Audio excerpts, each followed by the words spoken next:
आज मैं आप लोगों को क्लास 10 का पहला लेसन रसायन विज्ञान का रासायनिक अभिक्रियाएं एवं समीकरण। मैं देख रहा हूं काफ़ी दिनों से आप लोगों को कमेंट आ रहे हैं कि सर कक्षा 10 की वीडियो को अपलोड कीजिए।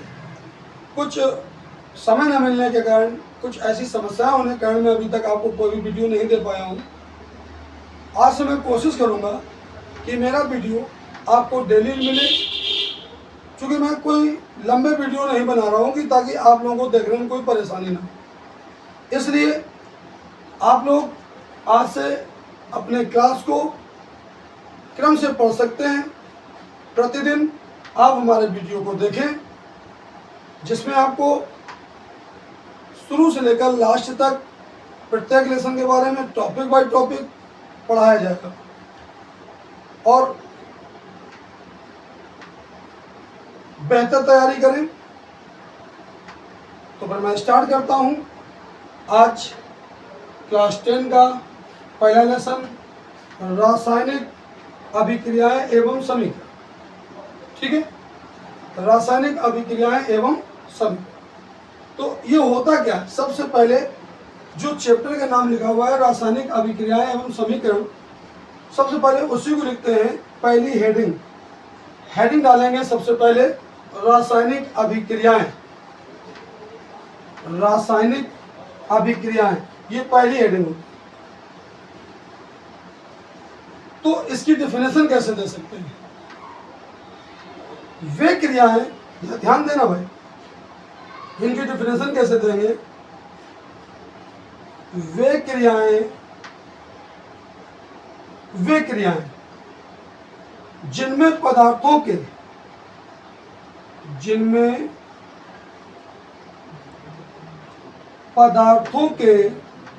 हमने ऊपर आपको पहले से लिख दिया है।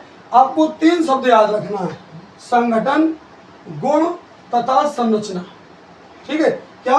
संगठन, गुण तथा संरचना। इसमें परिवर्तन होगा। तो मैं रासायनिक अभिक्रियाओं की परिभाषा कैसे दूंगा? बिल्कुल सिंपल सी है, आप चाहे तो तुरंत याद कर सकते हैं। वे क्रियाएं जिनमें पदार्थों के संगठन, गुणों तथा संरचना में परिवर्तन होता है।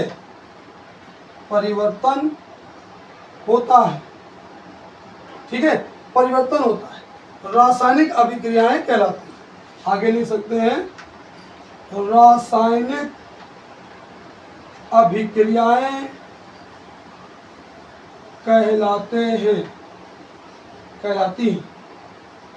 ठीक है, एक बार फिर से मैं रिपीट करूं, बहुत छोटी सी परिभाषा है इस रासायनिक अभिक्रियाएं। तो आप बता सकते हैं कि वे क्रियाएं जिनमें पदार्थों के संगठन,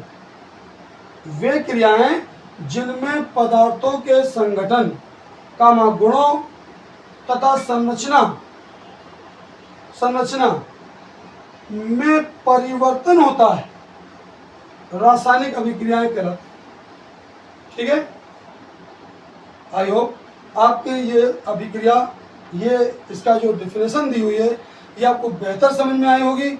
बहुत छोटी सी है, आप तत्काल याद कर सकते हैं। मेरे साथ कहिए, वे क्रियाएं जिनमें पदार्थों के संगठन, गुणों तथा संरचना में परिवर्तन होता है, रासायनिक अभिक्रियाएं कहलाती। ठीक, अब एग्जाम्पल में क्या होगा? रासायनिक अभिक्रियाओं को हम पहचानेंगे कैसे? एग्जाम्पल में देखेंगे, जैसे जिंक ऑक्साइड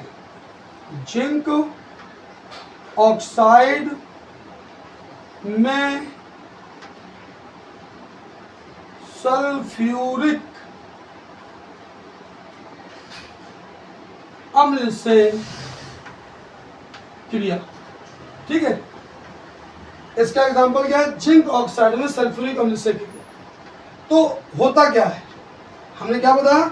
वे क्रियाएं जिनमें पदार्थों के संगठन, गुणों तथा संरचना में परिवर्तन होता है रासायनिक अभिक्रियाएं कहलाती हैं। एग्जाम्पल देखेंगे, जिंक ऑक्साइड में सल्फ्यूरिक अम्ल से क्रिया। देखिए जिंक ऑक्साइड का सूत्र क्या होता है, ZnO, zinc oxide plus sulphuric अम्ल H2SO4। ठीक है, तो ये होता क्या है, संगठन, गुण और संरचना। तो देखिए ये जिंक ऑक्साइड जो है, जिंक ऑक्साइड का अपना एक गुण है। जैसे कि आप बताएं अभिक्रिया होती क्या, ये देखिएगा, यहाँ पर आपने ले लिया पानी, धन, यहाँ पे आपने ले ली चीनी, चीनी मीन्स शक्कर। तो अब आप जब पानी में शक्कर को घोल देंगे, प्लस का मतलब होता है, जैसे ये प्लस लगा हुआ है तो प्लस का मतलब होता है कि किसी चीज को किसी चीज में मिला देना, जोड़ देना, घोल देना। तो जब आप पानी में चीनी को घोल देंगे तो आपको पहले से पता है क्या बनेगा, शरबत।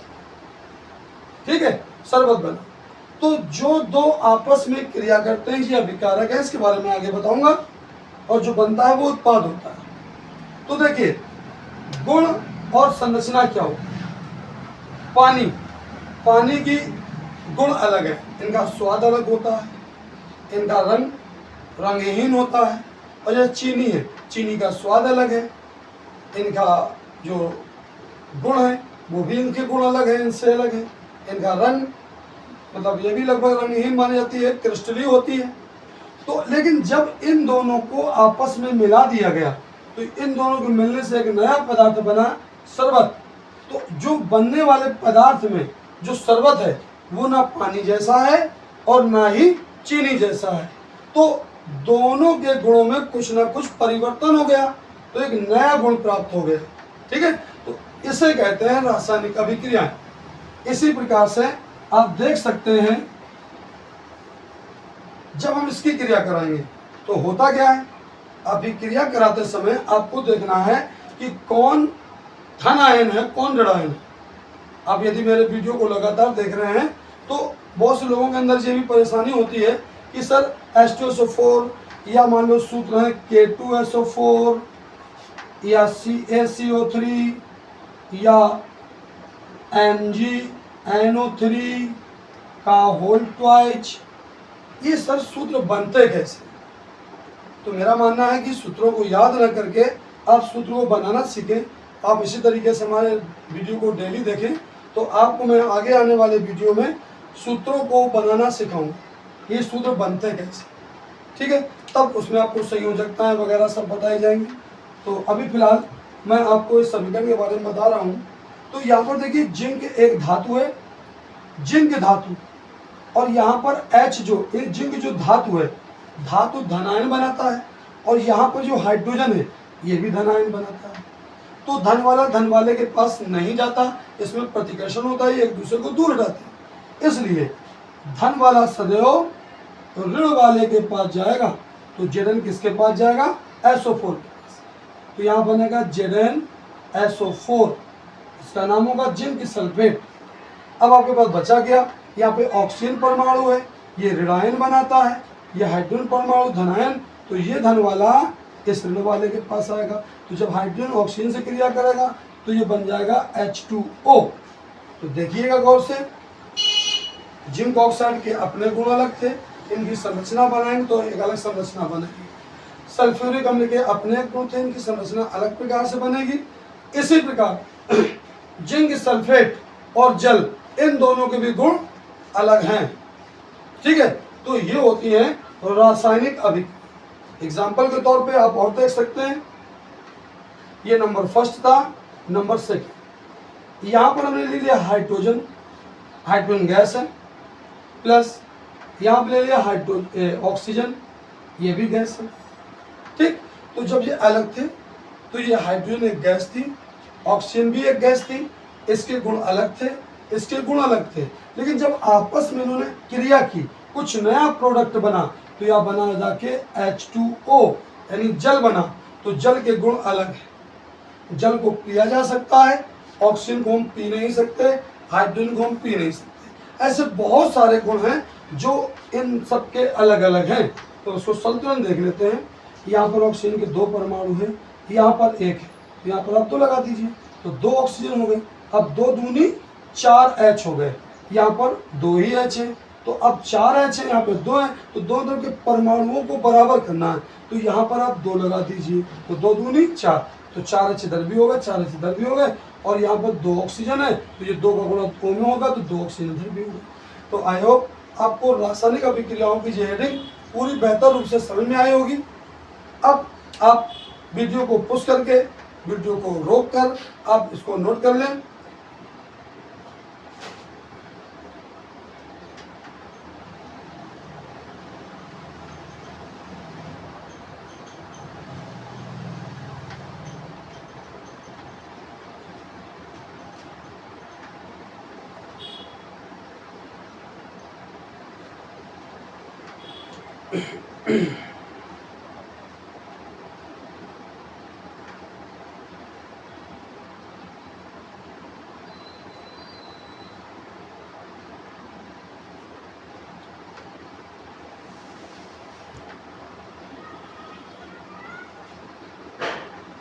अब आप देखेंगे, अभी मैंने आपको बताया था रासायनिक अभिक्रियाएं क्या होती हैं।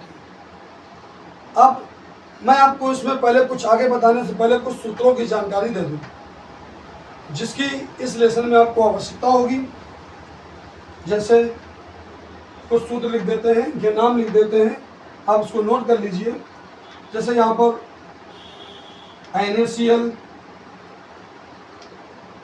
Na2SO4, CaSO4, MgCO3,